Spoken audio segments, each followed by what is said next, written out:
Child of Rage is a psychology classic, yet we've learnt a lot since those days. We now have the 30-year findings of the most eminent longitudinal study into parent-child interactions as the icing on the cake to various neurological and neurobiological research which has confirmed and advanced our understanding of attachment. Amassing over 60 years of evidence-based research, attachment theory now enables us to explain the parent-child interactions which lead to specific developmental problems. So this video will be updating the Child of Rage with our current understanding of parent-child interactions or attachment theory.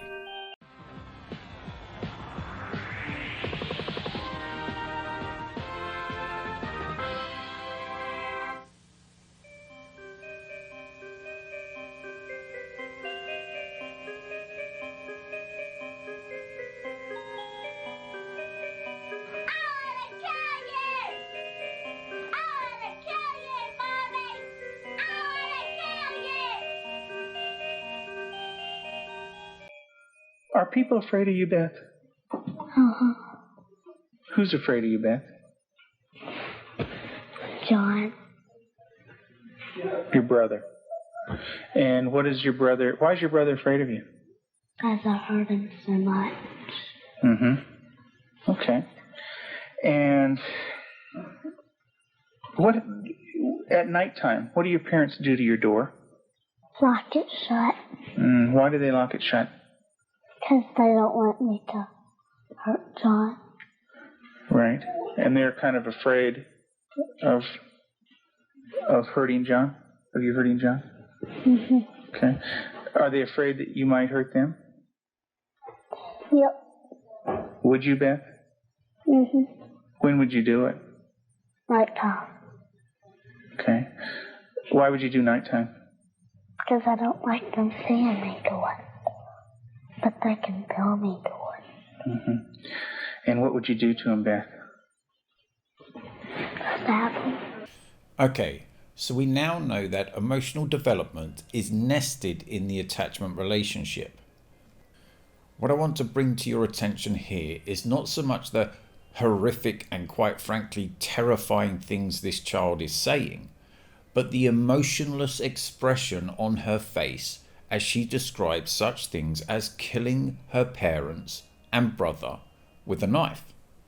The expression here is emotionless, and this is at the core of what's happening in cases like Beth Thomas.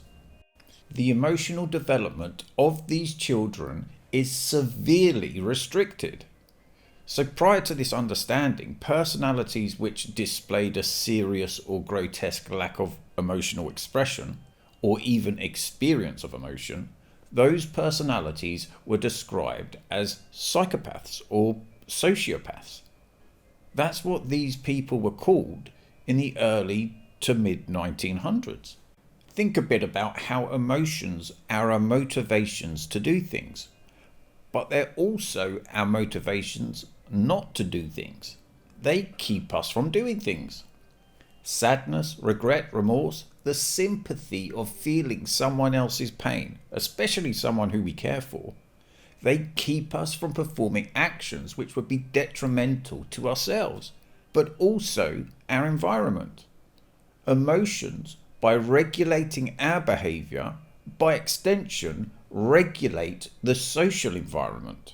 For everybody is motivated by their emotions, whether this is being motivated to do something or being motivated not to do something. Okay. What would you stab him with? A knife. The program you are about to see was compiled from the actual therapy tapes of Dr. Ken McGidd, a clinical psychologist specializing in the treatment of severely abused children. Children so traumatized in the first years of life that they do not bond with other people. They are children who cannot love or accept love. Children without conscience who can hurt or even kill without remorse. This film shows the devastating effects of abuse on a child. It also shows that victims can be helped. It is the story of a 6.5-year-old girl named Beth. Do you ever stick pins in people? Mm-hmm. Who? My brother. Okay. Do you do it a little bit or a lot? A lot. Okay. And what are you trying to do to your brother? Kill him. Why do you want your brother to die? Because I was hurt so bad, and I don't want to be around people. Okay. Who else would you like to stick pins into? Mommy and Daddy.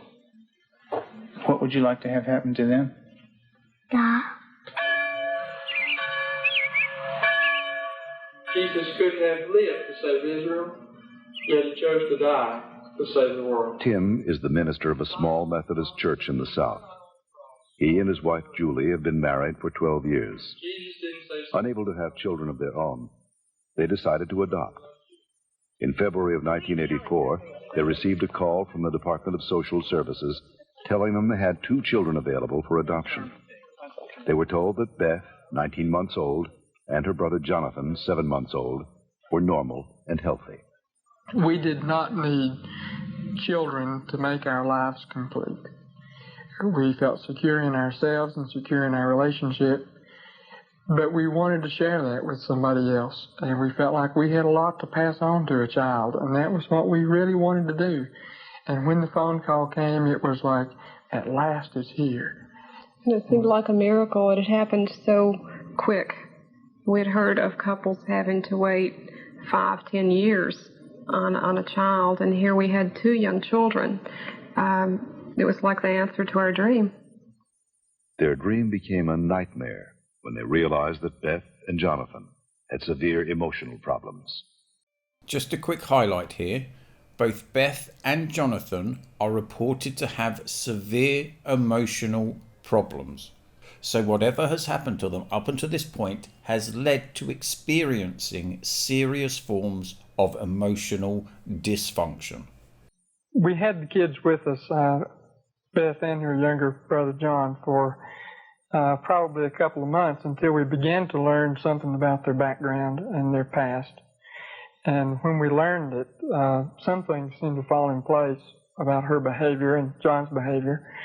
From several sources, we discovered that they didn't have enough food to eat. That perhaps even Beth went all day maybe with just a box of Kick cereal. John himself was found in a bassinet with little patches of urine all over it and a dirty diaper and a couple of bottles at his feet that had curdled milk, and the back of his head was completely flat. The front of his head had bulged out, and at 7 months he couldn't raise his head, couldn't roll over. He was just had no stimulation, and we think perhaps that had happened to Beth, and it wasn't very long until she began showing some signs of perhaps even some abuse. There was a nightmare that she had, and the nightmare was about a man who was falling on her and hurting her with a part of himself.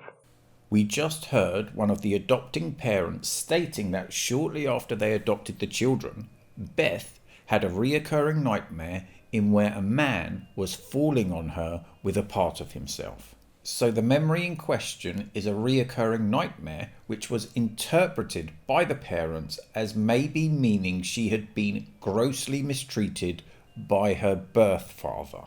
After becoming suspicious of this reoccurring nightmare and how Beth could possibly be imagining such things, corroborating evidence came apparently from Beth's older sister, who had been living at the family home with Beth and had reported the birth father had been grossly mistreating her in the same way.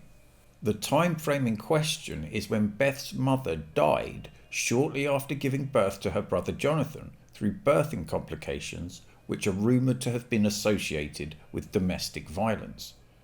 The father gained sole custody of the children, and it was in this window where Beth's older sister left home so as to avoid being grossly mistreated by her birth father. It's thus thought that at this point the birth father turned his attention to Beth, who was around 1 year old at the time. But that's not the only corroborating evidence we have here, for we have Beth's behaviour too. Her behaviour is dissociated with virtually everybody in her life, so Beth displays no social emotions towards anyone.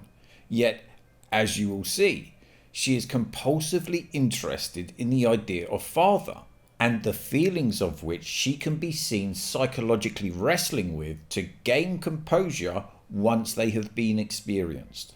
It's interesting too, if you were to think of yourself as a 1 year old or 2 year old child and being so grossly mistreated by a man, a full grown man, how would that feel? Would it feel like someone is sticking pins in you? Would it feel like someone is stabbing you in the middle of the night? Beth also became compulsively interested in stimulating her private parts at a very young age. What's more, she displays dissociated personality traits which are associated with babies or toddlers who are terrified by their primary caregiver, which her father was at this point. These traits are evidenced by seminal research in attachment theory. Now, any one of these pieces of corroborating evidence may seem suspicious by itself, yet with all of them together, one comes to the firm conclusion that the interactions between Beth and her birth father were grossly inappropriate. Tell me about your birth father. What was that nightmare like? When he touched my vagina Okay. until it bled, hurt it a lot until it bled, and wouldn't feed me a lot. He'd hit on me, wouldn't be very nice to me. How old were you? 1. And in your nightmare, what happens? I get real scared. Where are you in the nightmare? What happens in the dream? I'm in the house, upstairs. And then what happens, Beth? When he comes upstairs and hurts. How do you feel when you talk about this? Scared. Where's your birth father? What's he doing? He's right there, and there's his hand. His hand's right there. Where? Right there. You can't hardly see it because it's green. What's it touching? My vagina. And what is your birth father doing? Hurting it. Your face looks sad. Can you tell me about that? It's crying because there's dots of the tears. Beth had endured severe neglect and abuse as a child. Her birth mother died when she was 1. Because of these early childhood experiences, Beth never developed a sense of conscience, love, or trust for anyone. The early sexual abuse by her birth father would cause her to exhibit inappropriate sexual behavior, especially toward her brother. It's well accepted that children who experience such grossly inappropriate sensual treatment are highly correlated with becoming hypersensorial themselves at an early age. Another piece of corroborating evidence. Does your brother have private parts? Yeah. Yeah. What is his private parts? Penis and butt. And what do you do with your brother with his private parts, Beth? I heard it. Tell me about it. What do you do? Well, I pinch it. Squeeze it. Kick it. When you do things to your brother's private parts, what does he say? Stop. Okay, tell me that. Well, he says stop, but I don't stop. Do you hurt him? A lot. Okay. And would you like to do that to other boys? When I caught her with Jonathan one morning, she was molesting him. He was crying and his pants were down, and I said, Beth, what's happening? And she said, I pulled his penis and put my finger up his anus. And I said, didn't he say to stop? And she said, yeah, he did. And I said, did you? And she said, no. Have you ever rubbed your private parts? Mm-hmm. Do you do it a lot? A lot. How much do you do that? About every single day in Lexington. I did it every single day until it got real bad and messed up, and I had to go to the doctor, and I did not like it. What do you mean by real bad? Well, it looked real raw, got all kinds of boo-boos on it, germs, a lot of stuff from my hand. And it bled? Mm-hmm. She started to masturbate at inappropriate times. I remember one time specifically when we were at the hospital waiting for Tim to come out. He was there visiting. And Beth and John were in the back seat, and I turned around, and she had her legs spread and was masturbating in a public parking lot. And I had tried to explain to her numerous times before that's private area. You don't do it in public places. And gone over that with her, and it never seemed to faze her. And Julie, how often would your daughter masturbate? Daily, constantly. I think it's a good time to address the issue of how Beth developed such serious problems, and the critics who say, well, there's other children who experience such grossly inappropriate sexual abuse, and they don't grow up to be psychotically malevolent, as is Beth, or as Beth was in the past. This is a fair point. It's a genuine concern. Nevertheless, it is explainable with the research of attachment theory. Based on the 30-year findings of the most eminent longitudinal study into parent-child interactions, these attachment styles are very solid theories. They are based on many thousands, if not tens of thousands of interactions, so they are extremely robust models. First, we have a secure attachment style. This is formed by a mother who always comforts her baby or toddler when it's in distress, and that child subsequently develops a secure attachment to that parent. A secure personality evolves within that relationship.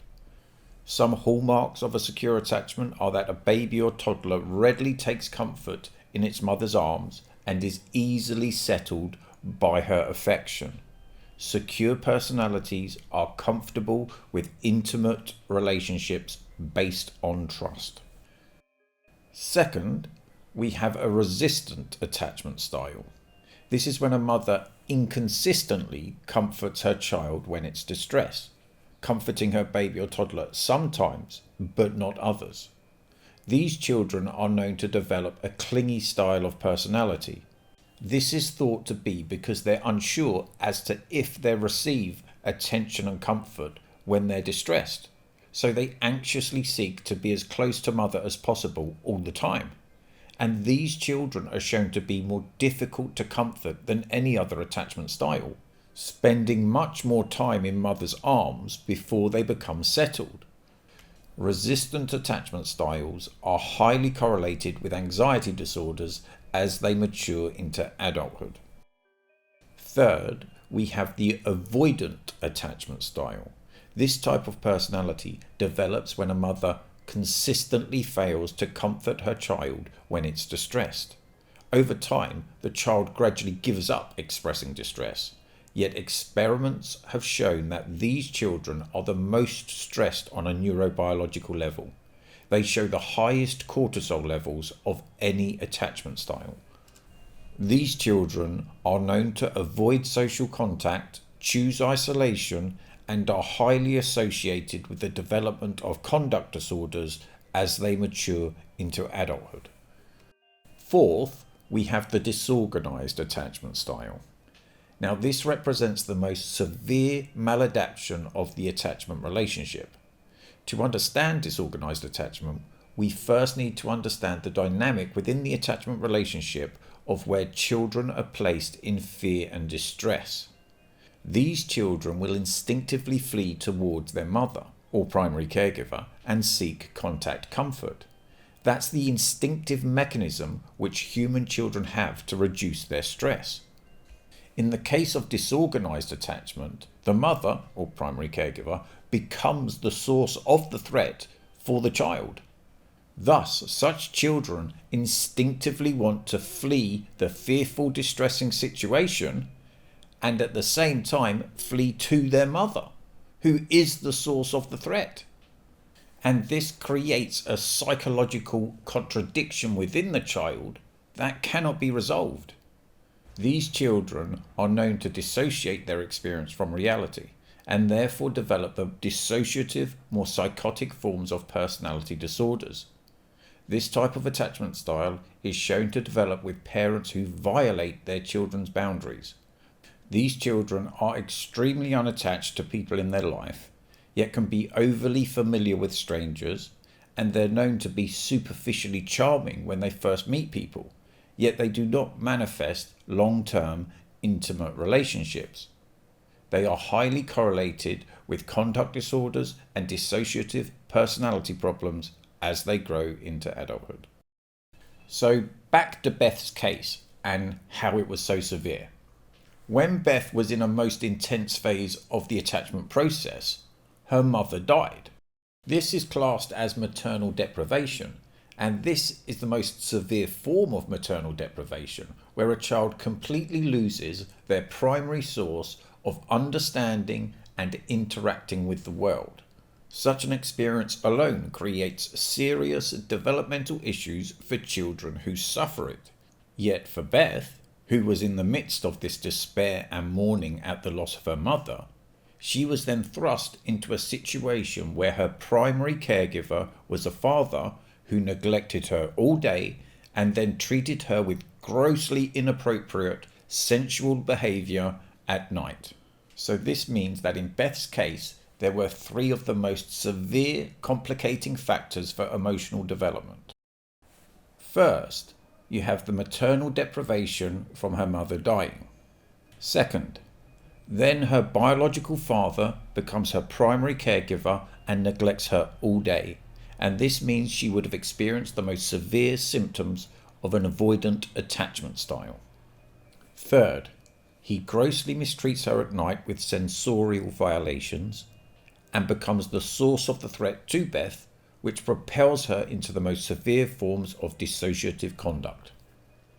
And this is how we get to the reasoning of why Beth's behavior was so severely maladapted. Do you have animals, Beth? 4 of them. Can you tell me their names? Clyde, Shuggy, Darcy, and Annie.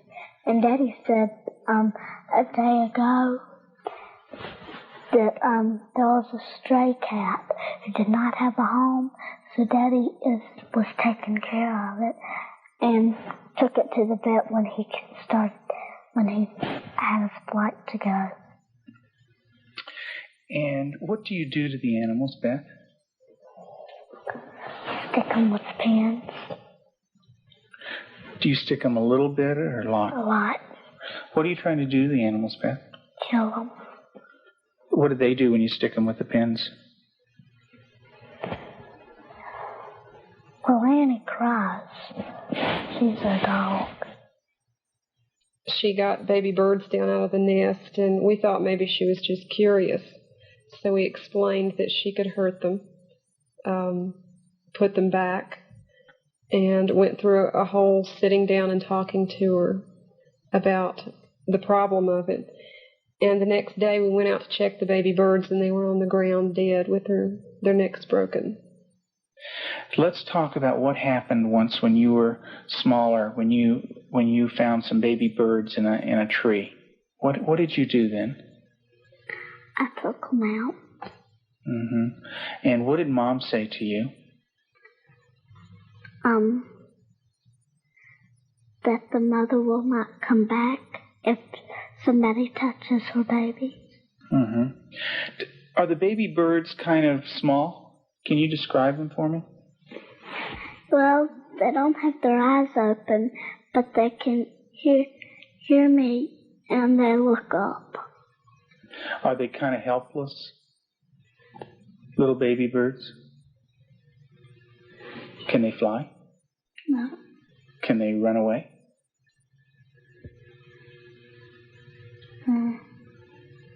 Yes. They can? Are they easy to catch or hard to catch? Hard. Yeah. Well, it's hard to remember. With the baby birds, what did you do? Took them out of the tree. And what did you do with them? Played around too rough. Also, when at the end, I picked it up and I thought it was Dad, and I came to say, Mommy, is this bird dead? And she said, she called Daddy and said, Tim, and Daddy came and, I think I remember that they said yes. As already noted, Beth has a psychopathic lack of emotion at this point.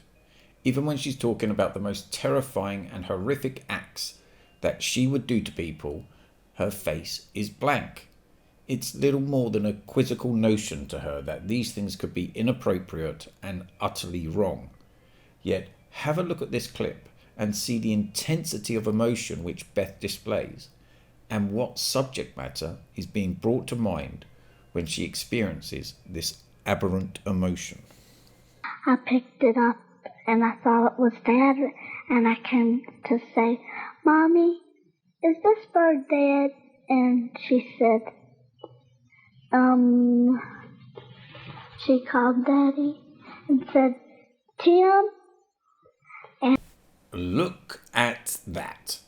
The first notable display of expressed emotion, and it's based on an intense excitement with the thought of her father, which you can then see her subconscious wrestling with to bring it into check. Incredible. And Daddy came and, I think I remember that they said yes. Mm-hmm. And so did the little baby birds die?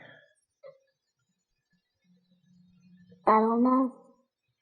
You don't remember?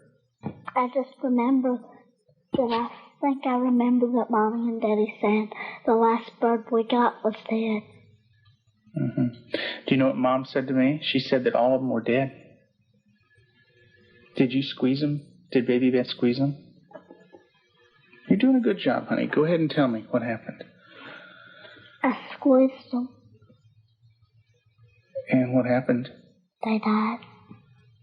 But this kind of aggression at our animals and even at our brother Jonathan was beginning to grow to such an excess that our life was miserable at home.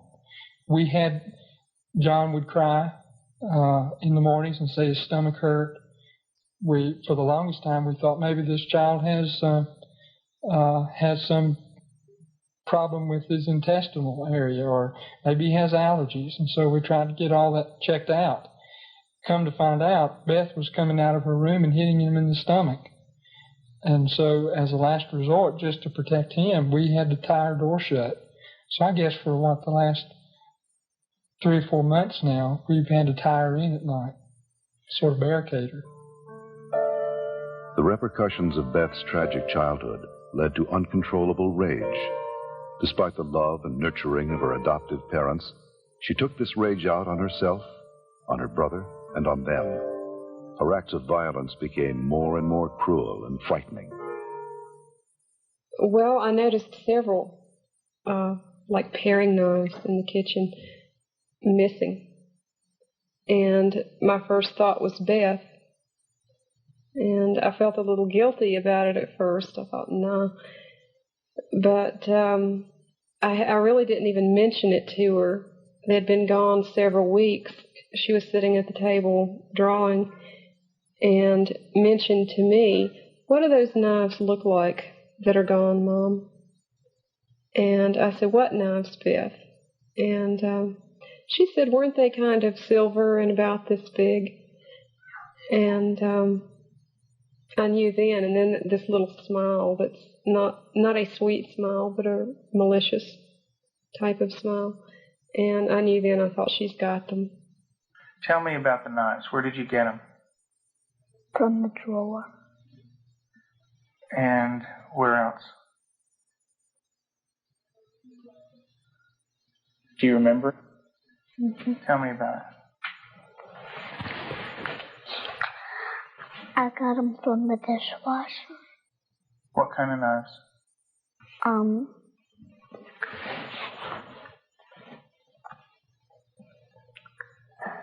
Big sharp ones. And what do you want to do with those knives? Kill John and Mommy with them, and Daddy. And when Mommy asks you about where the knives are, what do you say? I don't know where they are. What did you think she might do with the knives? My first thought was Jonathan. And the reason we thought that was that by this time, she had tried to kill John on several occasions and openly admitted that. In the basement, she was hitting his head against a cement floor. I heard his screams and ran down and had to literally pull her hands off, and she looked wild-eyed. Did you get real mad at him? Did you hit his head real hard? Tell me about it. How many times did you do it? A lot? What was the floor like? Cement. And what happened to your brother? Tell me about it. His head hurt real bad, but his chin, he had to have stitches in it. Could you stop?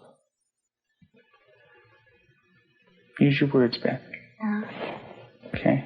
What was your brother doing when you were doing this? Playing with the toys. Okay. Was he asking you to stop when you were doing it?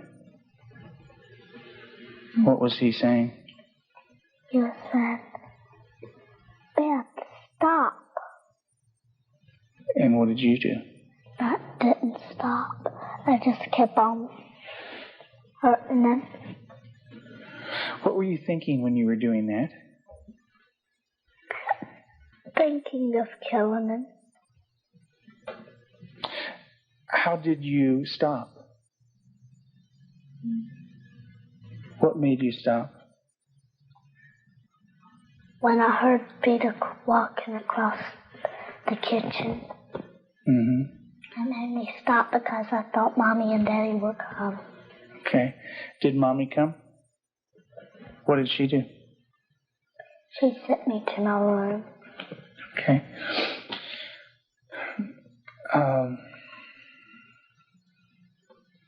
And what if Mom didn't stop you? What would you have done? Kept on doing it. And what about... After evaluating the extent of Beth's psychological problems, Dr. McGidd felt that for the well-being of the family, Beth needed to be temporarily separated from them. In April of 1989, her parents brought her to a special home with an expert at raising children with early attachment disorders, especially children who are dangerous to themselves and others. I have children that have killed numerous times. Cold-blooded family members, neighbor children, killed them. And they can do it. Makes my blood run cold just thinking about 9 years old. People don't think a 9-year-old is capable of cold-blooded murder, but they are. That attachment break does severe damage to the heart, the ability to care and the ability to love. If they don't care and they don't love, they're capable of anything. We're very strict about everything. Everything is completely monitored. We take complete control because a child who's unattached does not trust. And because they don't trust, they don't allow anybody to be boss of them. So we take complete control. They are not boss of anything. They have to ask to get a drink of water. They have to ask to go to the bathroom. They have to ask to leave our sight. Part of that is because we cannot trust them because of the damage that they've done before. Beth, would you like to say grace, please? Heavenly Father, thank you for this good day and everybody doing good. In Jesus' name, amen. Amen. Amen. They believe that they're evil. They believe they're from the devil. They believe that they are not a person of value. And we have to change that, and we have to build that from a child who's nothing, who's a bad kid in their own mind, to a child who's valuable and loving, and they see themselves as that.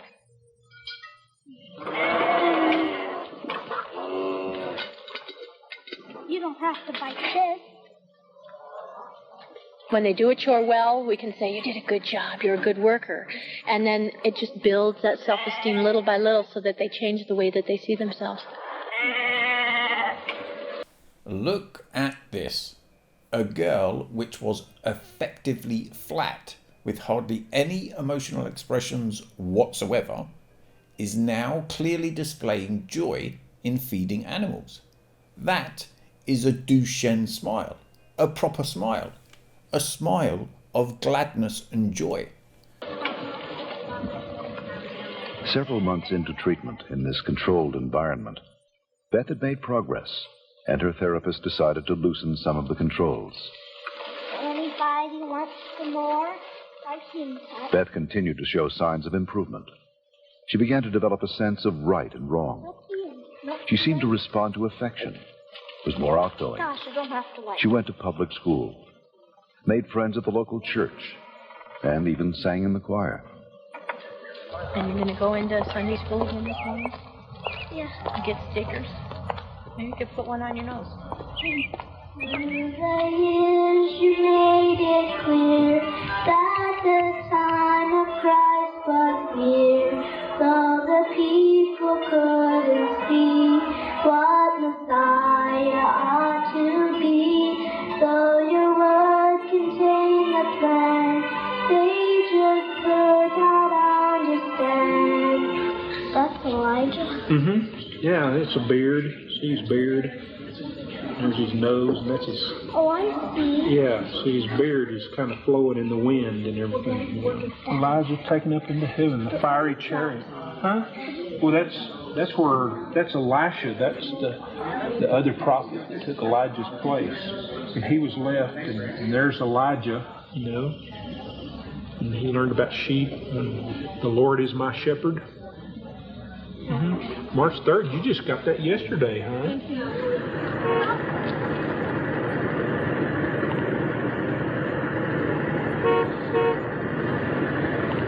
In the beginning, we couldn't trust her with anything. She was locked up at night. We had alarms on the door at night, so she wasn't sneaking around doing things with the other children. We don't worry about that anymore. There's no alarm on her door at night now. She sleeps in the same room with my own daughter, and I trust her that much. She brushes the dogs, and I trust her that much. Because she has earned that trust. She's learned it. She has a heart, and she has a love inside, and she feels bad when she does something now. In the past, because she didn't have a conscience, she didn't feel anything when she did something bad. There was just no feeling there. And now she does feel bad, and it shows in her face. I believe that Beth can make it. She's got a really bright mind. She's got a good heart now, which has done a lot of healing. She's got a really super set of parents. They're powerful, they're knowledgeable, they're motivated. She's done a lot of good work with you in therapy, with Cannell and with myself. She wants to heal, and that's the number one key. And she wants to heal because she has a family that really cares about her, and she wants to be. This girl is clearly taking comfort in someone she perceives to be her primary caregiver. This is a girl hugging her mum, and she's loving it. The hallmark of a secure attachment. So you might be asking, how is this possible? How can this transformation have happened from a demonic, psychotically malicious imp of a girl to this affectionate and loving daughter? And I say that's an excellent question which has taken us over 3 decades of research to answer. In the most comprehensive longitudinal study into parent-child interactions, the 30-year findings showed that every child within that body of research who had changed from an insecure attachment style to a secure attachment style In every single one of those cases, the catalyst for that, the reason for why those children changed their attachment style, was because of another person. It was a relationship. In every single case, those children formed a trusting relationship with another person who had a secure attachment style. Remember what I said at the beginning about emotions being our morals? That they motivate us to do things, and they also motivate us not to do things. Now take a look at the emotions this girl is just about to express. With them. Do you know where that anger came from? Because when my birth dad hurt me, I had it all inside, and I remembered it, and I started doing it. And what did that do when it was inside you? It made me want to hurt people really bad. And who did you hurt? My brother, my mom and dad, and animals. And animals. Who did it hurt the most? My brother. Who did it hurt the most? Me. Why don't you tell me that? It hurt me the most. How did it hurt you the most? Because when I hurt other people, I'm hurting my good self. How do you feel right now, Dad?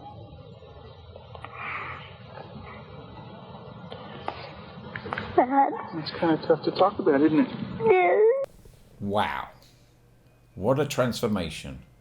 This girl is now literally the definition of crying shame. She is crying in shame. She just expressed sadness, sorrow, regret, remorse, and the shame of it was so compelling that she had to cry. Just contrast that to the beginning of the video, to the emotionless little girl who thought nothing of killing her brother and parents. That same child is now showing self-respect. Beth gave her last interview for this film in December of 1989. Although she had made progress, she would still need extensive therapy.